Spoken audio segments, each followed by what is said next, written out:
Et salut à tous les gars, c'est Kevin VD, on se retrouve aujourd'hui pour une nouvelle vidéo. Et aujourd'hui, vidéo particulière parce qu'aujourd'hui, je voulais vous présenter faire une vidéo présentation sur notamment les achats de cartes sur Vinted ou Le Bon Coin, parce que comme je vous présente pas mal en effet de bonnes affaires que je peux faire moi sur Vinted et Le Bon Coin, je trouvais ça intéressant de vous partager sur le coup avec le temps, l'expérience que j'ai pu avoir dessus et notamment comment détecter une fausse carte d'une vraie carte, parce que c'est vrai que sur internet il existe beaucoup d'astuces sur comment reconnaître une vraie carte et une fausse carte, mais quand tu les as dans les mains, alors c'est très utile, c'est très important, parce que ces conseils là tu peux les appliquer évidemment également sur les achats en ligne sur des photos, c'est très bien aussi pour des achats en brocante, mais c'est peut-être un peu moins parlant pour beaucoup qui voudraient justement passer sur un achat sur internet. Et moi je vais vous donner tous mes conseils et les éléments qui doivent vous mettre la puce à l'oreille. Déjà la première chose, elle est évidente pour moi, c'est le prix. Si vous voyez, et je sais que ça existe pas mal, des Lily notamment, je sais plus laquelle c'est, je crois que c'est la 151 par exemple. Il y en a beaucoup des cartes de Lily 151 qui traînent à 5-6 euros, ça n'existe pas. Voilà, ça n'existe pas cette carte-là. Alors il y en a beaucoup qui font ça à des tout petits prix. Regardez la description, parce qu'il y en a beaucoup sur certaines cartes. En fait, ils ne mettent pas de prix et ils attendent que les potentiels acheteurs leur proposent un prix. Et il y en a beaucoup qui mettent sur le coup 1 euro symbolique prix de départ, et à vous de me dire combien vous l'achèteriez. Mais le prix, très important évidemment, c'est un élément qui sur certaines cartes, il y a certaines cartes dans certains états, ça n'existe pas. Je parle de beaucoup, par exemple des Lugia V alternatives de Tempête Argentée, des Giratina V alternatives de Origine Perdue, du Rayquaza V Max alternative d'Évolution Céleste, ou encore le Noctali. C'est des cartes, on sait qu'elles coûtent une blindasse, donc voilà. Si vous voyez des offres où ils te disent que c'est le prix de la carte, qu'il ne faut pas négocier et que le prix est beaucoup trop bas, vous pouvez trouver des bonnes affaires. Moi-même, j'ai déjà trouvé, comme je vous l'ai déjà dit, une carte de Echo en Irmine que j'ai eu à 130 euros. En français, ça n'existe pas, ça, hein, mais 130 euros, ça reste un gros prix quand même, c'est pas 5-6 euros. La Kyogre, par exemple, de Double Danger en Irmine que j'ai eu à 70 euros, oui, ça aussi, c'est vrai que c'est quand même une sacrée affaire, mais voilà, je me suis assuré en amont que la carte était bien une vraie. Mais le prix peut être un élément si c'est trop attractif, et surtout si, et c'est la deuxième chose, si en plus de ça, l'annonce a été publiée depuis très longtemps à un très bon prix, c'est qu'il y a anguille sous roche également. Mixez les deux, ça peut exister. Une carte très récemment ajoutée, la Kyogre c'était le cas, hein, elle avait été ajoutée il y a 1 ou 2 heures quand je l'ai achetée, elle était très récemment ajoutée. Et j'avais tous les éléments sur toutes les photos qu'il me fallait pour m'indiquer que c'était bien une vraie. Mais voilà, faites attention à ces choses-là. Voilà, c'est des choses qui peuvent évidemment vous induire en erreur. Et puis en effet, si l'annonce elle date d'il y a très longtemps, surtout sur Vinted, sur Le Bon Coin, c'est qu'il y a beaucoup de personnes qui sont inactifs. Donc voilà, ces gens-là, je vous conseille, moi, sur Le Bon Coin, je vais vous montrer en direct. Également, excusez-moi pour le petit rototo, même si vous ne l'avez pas entendu, il y a beaucoup de personnes inactives. Notamment, on peut le voir. Comment vous pouvez voir ça? Sur le profil directement du vendeur. Moi, je vous dis, des annonces qui datent d'il y a plus d'1 an, je les regarde quand même sur Le Bon Coin, parce que des fois il y a des gens qui sont actifs. La preuve, moi j'ai envoyé un message pour une annonce qui datait d'il y a 2 ans et la personne m'a répondu. Voilà, elle m'a dit oui, pas de souci, je vous envoie les photos. Il y a des personnes qui sont actives et il y en a qui sont inactives. Donc voilà, j'ai tendance à dire scruter les personnes. Voilà, si vous voyez que toutes les annonces datent d'il y a plus d'un certain moment, c'est peut-être pas la peine de regarder non plus. Ensuite, vous avez aussi une petite indication qui peut s'afficher de la dernière annonce. Là par exemple vous voyez un dernière annonce, dernière activité il y a 6 heures. La limite c'est 30 jours. Si vous voyez que l'annonce, la dernière activité date d'il y a plus de 30 jours et que la personne n'a pas vendu, n'a pas publié d'annonce depuis 1 an, 6 mois, voilà, dites-vous qu'il ne répondra pas. Peut-être qu'il reviendra un jour sur Le Bon Coin, mais pour l'instant dites-vous que c'est mort, ne perdez pas votre temps là-dessus. Donc voilà, ça c'était par rapport au temps d'annonce, le temps justement de l'annonce et surtout le prix. Ensuite, évidemment, il faut regarder évidemment le profil de la personne, du vendeur. Est-ce que le vendeur a de très bonnes notes ou pas? Est-ce qu'il en a beaucoup? Voilà, c'est des choses qu'il faut regarder, évidemment, c'est des choses qui vont vous indiquer. Quelqu'un qui n'a pas d'évaluation ne veut pas forcément dire que c'est quelqu'un qui est malhonnête. Non, pas du tout. Ça veut juste dire que la personne a fait ses débuts comme tout le monde, comme vous et moi. On a tous fait nos débuts à un moment sur Vinted, sur de l'achat ou de la vente. Prenons par exemple ce profil-là, par exemple. Voilà, il a que 2 évaluations, mais moi j'ai acheté chez lui et j'ai eu aucun souci, par exemple. Voilà. C'est la dernière annonce, enfin le dernier que j'ai récupéré, voilà, il avait fait parmi les 2 évaluations, il y en a une qui est à moi, hein, sur le coup, hein, voilà.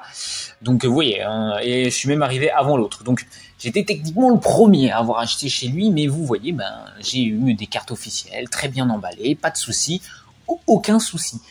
Voilà, et donc évidemment ça ne veut rien dire. Par contre, évidemment, vous avez aussi des profils avec beaucoup de ventes et qui évidemment sont assez intéressants aussi là-dessus, parce que ça vous garantit une sécurité. Alors attention aussi là-dessus, parce que il faut quand même dire les choses, mais quelqu'un qui a beaucoup de ventes, ça dépend. Quelqu'un qui a beaucoup de ventes mais qui n'a globalement pas trop vendu de Pokémon, qui vendait pas du Pokémon, qui a quasiment sur son profil pas d'annonce justement de cartes Pokémon, c'est pas, ça garantit pas, on va dire, ça garantit pas que ça sera des cartes officielles. Peut-être que lui il a eu des bons retours avec des ventes de n'importe quelle vente autre que du Pokémon, hein, donc des vêtements, des jouets ou je ne sais quoi. Là par exemple on a un profil de personne qui, malheureusement c'est un petit peu dommage, mais qui vous voyez a 290 évaluations, que du 5 étoiles, que du parfait, un fond de Pokémon ici. Bon voilà, là on sait que la personne va vendre du officiel de quasiment certifié. Bon, malheureusement je peux pas vous le prouver avec parce qu'il est en vacances, mais voilà, là on est quasiment garanti là-dessus, tout simplement.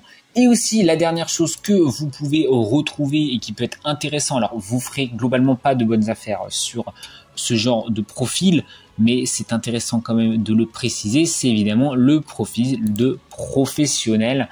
Ces profils de professionnels qui tout simplement vous permettent de vous garantir que la personne qui va vous vendre une carte est donc un professionnel et donc il s'y connaît. Je sais que par exemple il y a pas mal, je sais qu'il y a une carte comme ça en professionnel qui tourne pas mal en ce moment, je peux vous la montrer histoire d'appuyer mes propos et que vous voyez en effet le petit profil professionnel dessus, que voilà, vous avez ici un petit estampillage pro qui s'affiche. Donc là, voilà, si ça vend des cartes Pokémon en professionnel, bon, voilà, vous êtes assuré que ce soit de l'officiel. Donc ça, c'était vraiment le profil du vendeur. En effet, c'est très important. Pas de note, ça veut pas d'évaluation, ou très peu, ça veut pas particulièrement dire du négatif, mais disons, méfions-nous plus. Quelqu'un qui a beaucoup de bonnes évaluations, mais qui a quasiment qu'une carte sur son profil, on se méfie quand même, parce que ça se trouve, c'est la première fois ça se trouve, la personne ne s'y connaît pas du tout en Pokémon, et donc peut malencontreusement, sans le vouloir, vous vendre des fausses cartes. Et ensuite, vous avez également les profils professionnels, les personnes qui ont beaucoup vendu et c'est du Pokémon, voilà. Donc, on y jette un œil, et les personnes qui ont des mauvaises notes, par contre, évidemment, on évite. Ça paraît du bon sens. Ensuite, ça rejoint un petit peu ça, ce que je disais tout à l'heure, mais on regarde le profil du vendeur. Là, typiquement, on va prendre ici cette carte-là. Par exemple, voilà, ce profil-là, vous le voyez, on a une carte ici, ok, on va dire qu'elle nous intéresse. Il est très bien noté. Ah bah tiens, vous voyez, en effet, comme je vous l'ai dit, il vend plein de Pokémon, donc lui, voilà, on est quasiment garanti que c'est du officiel. Ce qu'on peut faire aussi, parce qu'il a probablement déjà vendu des cartes justement, mais on peut aller voir sur les évaluations si on a des évaluations qui justement, ah merde, c'est pas en français, ça c'est problématique. Mais on peut regarder justement s'il n'y a pas des petites indications qui nous disent que ils ont déjà non, pas ça. Voilà, vous voyez par exemple là on a un profil d'une personne, une petite tête de Pikachu qui a mis un 5 étoiles, c'est probablement du Pokémon qu'il a acheté ici, bref. Voilà. Ou alors si vous voyez que la personne a dit voilà, c'est arrivé en top loader et en sleeve, parfaitement protégé, nickel, la carte est en bon état, ça veut dire qu'il a déjà vendu de la carte. Donc voilà, encore une fois, ça c'est des petites choses, regardez les évaluations tout simplement, et les autres annonces pour savoir s'ils vendent du Pokémon ou pas. Là vous voyez, en effet on a vraiment un profil qui vend beaucoup de Pokémon, des classeurs officiels, des mini-teens, bref. Là, vous pouvez y aller les yeux fermés, ça sera des cartes officielles, il n'y a pas de souci. Ensuite, on regarde la langue de la carte. Là, on va commencer à rentrer dans les choses un petit peu plus spécifiques. Hein. La langue de la carte, pourquoi? Parce que beaucoup de fausses cartes, c'est beaucoup des cartes anglaises. Ça ne veut pas dire qu'il n'existe pas des fausses cartes françaises, ça existe, et je vais même vous en montrer une dans cette vidéo-là que j'ai vue justement, et qui, je trouve, pour quelqu'un qui débute, on va dire, pourrait se faire avoir en achetant cette annonce, par exemple. Donc c'est important de le préciser là-dessus. Donc c'est pour ça que j'ai eu l'idée de faire cette vidéo, parce que moi-même j'ai demandé des photos supplémentaires de la part du vendeur, et les photos étaient assez parlantes. Donc voilà, la langue, on se méfie. Quand c'est du français, on se méfie. Voilà, quand c'est du français, parce que quand c'est de l'anglais, pardon, on se méfie encore plus, parce que les cartes anglaises, c'est des cartes qui sont, enfin, beaucoup de cartes fausses sont de l'anglais. Voilà. Et voilà, ça me paraît évident, pas la peine de le préciser, mais toutes les cartes où c'est des fausses illustrations comme ça, bon, évidemment c'est des fausses cartes. Hein. Je pense que voilà, vous cherchez des cartes spécifiques, vous savez lesquelles. Si vous avez un doute, vous regardez si elle existe ou pas la carte. Enfin, je veux dire, voilà, ça me paraît assez évident. Filmerai ça et je vous le montrerai après au montage, hein, c'est pas grave, mais voilà, des cartes anglaises, c'est plus souvent les fausses cartes, c'est des cartes anglaises, mais il existe des fausses cartes françaises. Donc voilà, il faut juste se dire que sur des cartes françaises, il faut être vigilant, sur les cartes anglaises, il faut être doublement vigilant. C'est surtout ça l'idée. Ensuite, évidemment, un des éléments, ça va être des gros détails qui vont être clairement évidents. Par exemple, on a tous déjà vu ces photos de fausses cartes, des gold complètement ignobles. Voilà, vous savez très bien que ça n'existe pas. Voilà, il n'y a pas besoin. Le dos, c'est une carte où c'est pas du tout un dos de carte Pokémon. Voilà, ça c'est des cartes où j'ai même pas besoin de vous préciser que c'est des fausses cartes. Ça me paraît évident. Mais il y a des choses qui peuvent peut-être un petit peu plus discrètes, des fautes d'orthographe par exemple, dans le nom du Pokémon, dans le texte, ou par exemple, et ça on le voit aussi, le nombre de PV, ça je l'ai pas mal vu, des cartes justement Pokémon avec des nombres de PV qui n'existent pas, hein, 10 000 PV et tout. Voilà, ça c'est forcément des fausses cartes, voilà. Mais c'est des détails qui des fois on fait pas gaffe, tu vois, parce qu'on est focalisé sur d'autres éléments, et puis après 2-3 secondes où tu regardes précisément la carte, tu dis ah oui, bah oui, là le nombre de PV ça va pas. Donc voilà, des petits éléments à prendre en compte. Voilà, là je vais vraiment partir sur les éléments les plus évidents, et je vais finir par les éléments les plus précis pour des cartes, ces fausses cartes qui sont assez difficiles à dénicher et à prouver. Ensuite, la couleur du dos de la carte. Alors ça c'est très particulier, parce que vous avez donc des annonces avec des couleurs de dos. Le couleur du dos d'une carte, ça peut varier. Ça, je suis quasiment assez sûr que c'est une vraie carte. Hein, je suis quasi sûr même. Voilà, vous voyez, vous avez un bac qui est d'une certaine couleur, et si on va prendre, je ne sais pas moi, une autre carte, on va prendre n'importe laquelle. Elle n'aura pas systématiquement la même couleur. Vous-même dans votre collection, si vous avez déjà des cartes, vous l'avez probablement déjà remarqué, mais vous n'avez pas la même couleur sur le dos de votre carte sur toutes vos cartes. Voilà. Donc vous voyez là, on a une couleur beaucoup plus foncée que ici, qui paraît beaucoup plus bleu pétant. Tu vois, là ça paraît plus bleu fluo, là beaucoup plus pâle, mais beaucoup plus foncé. Ça dépend de la luminosité, de l'appareil photo, de l'endroit et tout. Ça veut rien dire.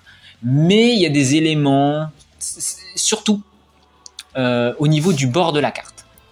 Là, malheureusement, c'est des vraies cartes, donc je ne pourrais pas vous le prouver, mais vous le montrer là. Mais vous avez sur certaines fausses cartes des contours qui sont beaucoup plus foncés. Et ça choque un petit peu quand tu as déjà eu des cartes en main. Tu dis, c'est un peu bizarre, la couleur du dos est un peu bizarre.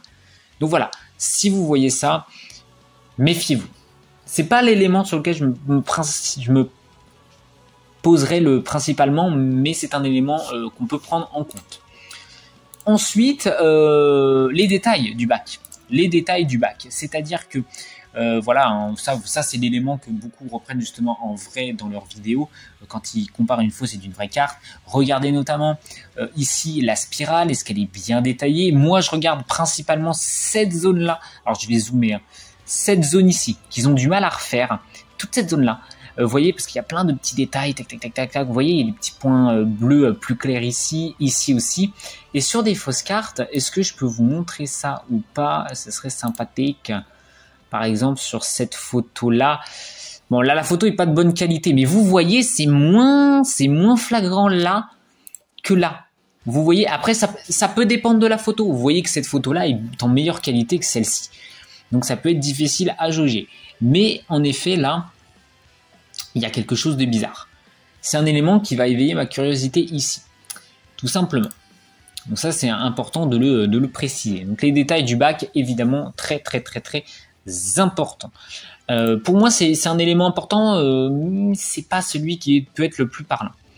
Par contre, quelque chose qui peut être un élément qui peut vous dire attention, ça c'est chelou, c'est les proportions des bords. Sur les fausses cartes, ils ont du mal à respecter les mêmes dimensions, taille de bords de cartes que sur les officiels. Souvent, on va avoir des bords plus épais que des cartes normales. C'est-à-dire qu'en fait, la carte elle va être plus épaisse sur certains bords que d'autres. Alors celle-ci, c'est un mauvais exemple. Celle-ci, je vais l'utiliser vraiment pour un autre exemple. Mais je vais vous mettre un autre exemple en vidéo, ce n'est pas grave. Mais vous avez des bords qui sont plus larges en moyenne sur la carte, sur les 4 bords. Parce que c'est ça en fait qui est différent. Vous pouvez avoir un bord plus épais que la moyenne sur une carte. C'est ce qu'on appelle, c'est ce qui arrive quand on a une carte qui est mal centrée. Mais ça ne peut pas arriver sur les 4 bords.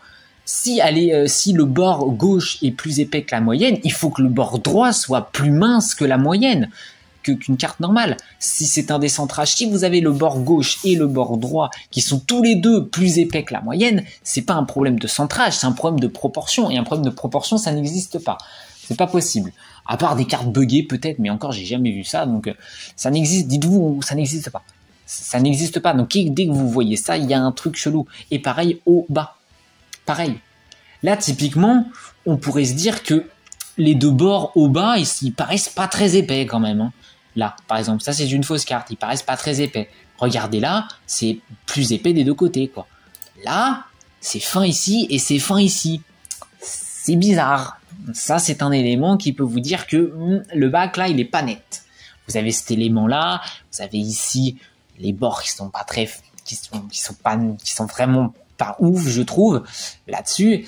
Et puis, j'aurai un dernier élément aussi sur cette carte-là, et on y vient, c'est les cohérences entre le bac et le front. C'est-à-dire, encore une fois, au niveau du centrage. Bon, là, notamment, j'en ai pas parlé avec l'élément d'avant, mais c'est pareil, regardez là le bord. Regardez le bord ici, il est très fin, donc c'est-à-dire qu'on a un très gros décentrage sur la gauche de la carte. Quand on l'a sur la face avant, ça fait ça sur sa face gauche, quoi. On a un décentrage. Donc, il faudrait, pour compenser ce bord très fin, que celui-ci soit très épais. Et on le voit, il n'est pas très épais. Regardez si je le compare à celle-ci, qui, vous le voyez, n'est pas décentrée. C'est la même épaisseur. C'est quasiment la même épaisseur. Alors que là, on est vraiment beaucoup plus fin. Donc ça, c'est pas normal. Ça, c'est pas normal. Là, il aurait fallu que ça soit beaucoup plus épais pour compenser cette fine tranche. Donc là, c'est pareil, il y a un problème de proportion. Mais surtout, vous le voyez, donc on a dit, la carte, elle est décentrée. On le voit très bien sur le bac, elle est décentrée. Et pourtant, quand on va regarder la photo de la face avant, regardez la photo de la face avant, elle n'a absolument aucun décentrage. Aucun décentrage. Ça, c'est pas possible non plus. Si le bac est décentré, dans un côté, le front va être décentré du même côté. Donc là, la carte, elle aurait dû être décentrée, elle aurait dû être collée. Là, ça aurait dû être beaucoup plus fin. Et là, beaucoup plus épais. Ce n'est pas le cas. Donc, il y a un problème de centrage. Et encore une fois, là, au niveau des proportions, vous le voyez, bah là, c'est pareil, ça ne matche pas. Regardez, la proportion ici en haut, c'est assez épais par rapport à là. C'est pas normal, c'est pas la même épaisseur ici et ici. Donc, regardez le bac et le front, si tous les deux, ils sont aussi cohérents sur le décentrage potentiel et sur l'épaisseur des bords.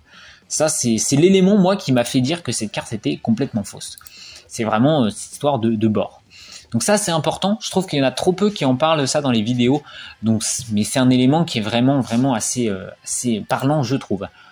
Et ensuite, l'élément ultime. Alors cet élément ultime, il est assez technique parce que typiquement sur une Giratina V alternative, on peut facilement détecter une fausse d'une vraie. Parce que c'est une carte qui a une texture. Vous le savez, hein, si vous collectionnez les cartes, il y a certaines raretés qui ont une texture sur la face avant.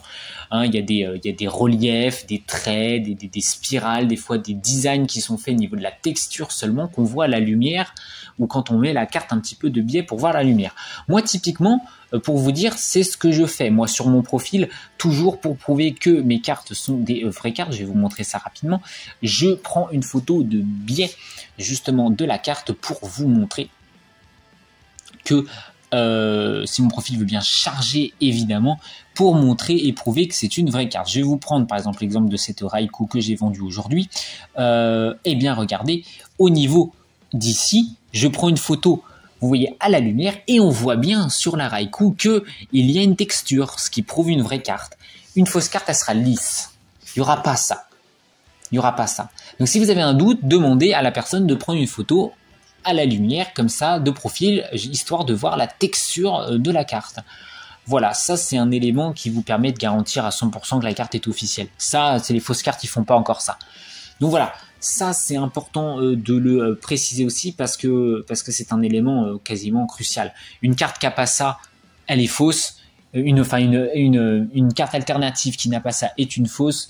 Une carte qui a ça est une vraie d'office. Par contre, c'est là où il faut faire attention, certaines cartes n'ont pas de texture comme ça.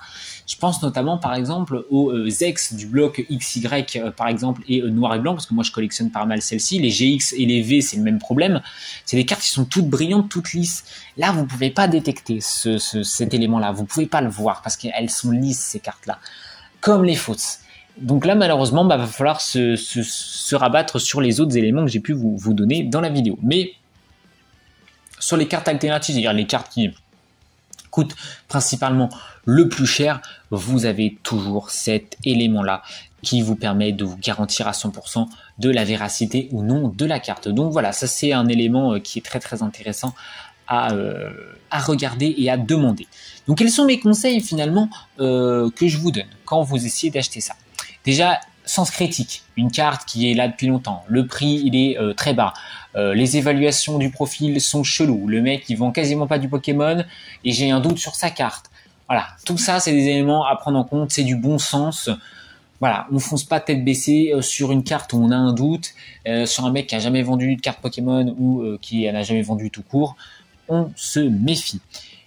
Toujours demander des photos supplémentaires. Ça, c'est toujours, hein, avant de contacter la personne, demander des photos. Comme je l'ai dit, des photos plus précises, hein, parce que voilà, par exemple, l'annonce du Giratina qui est faux, il y avait qu'une photo, il y avait que celle-là, donc c'est gentil, hein, mais oui, on dirait une vraie, elle est en française, donc il y a peu de chances que ça soit une fausse carte, vu que c'est une carte en français, il y a peu de chance sur le coup, hein, et quand tu regardes les photos qui arrivent, oui, hein, tu pleures un peu plus, hein, tu vois qu'il y a des problèmes de bord, tu vois que voilà. Ça se voit de là que c'est une fausse. Je vous ai montré le bac tout à l'heure. Voilà ce que tu reçois et tu te dis oui non, c'est une fausse. Donc toujours demander des photos supplémentaires. Toujours demander déjà pour voir un peu plus le bac, s'il y a des éléments au niveau du bac qui sont un petit peu chelous, et aussi pour déjà mieux voir l'état aussi, pour voir si la personne vous ment pas sur l'état de la carte également, et puis évidemment potentiellement la texture de la carte si c'est une carte alternative. Voilà, donc ça c'est très important, toujours demander des photos. Si vous avez un doute ou si vous sentez pas le vendeur pour une raison X ou Y, surtout n'achetez pas. Si vous avez un doute, c'est chelou. Moi, comme je vous l'ai dit, il y a qu'un seul achat que j'ai fait où j'avais un doute. Qu'un seul où j'avais un micro doute. Alors je pourrais peut-être le retrouver aussi pendant que je parle.